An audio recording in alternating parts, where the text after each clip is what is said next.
સૌથી મહત્વના સમાચાર ભરૂચથી મળી રહ્યા છે, જ્યાં વાલિયામાં સાંબેલાધાર વરસેલા 11 ઇંચ વરસાદના કારણે ઠેર ઠેર જળબંબાકારની પરિસ્થિતિ સર્જાઈ છે અને જ્યાં જુઓ ત્યાં બસ આપને પાણી જ પાણી નજરે પડશે।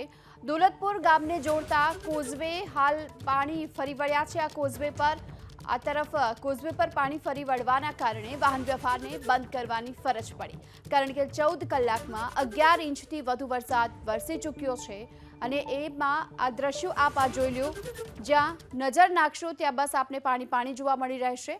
તો આવી જ સ્થિતિ સોડગામ જવાના મુખ્ય માર્ગ પર બની। અહીં વનખાડી અને કીમ નદીના પાણી ફરી વળતા વાહન વ્યવહાર ઠપ થઈ ગયો। સલામતીના ભાગરૂપે પ્રશાસને વાલિયા તથા હેઠવાસમાં આવતા ગામોને એલર્ટ રહેવાની સૂચના આપી છે।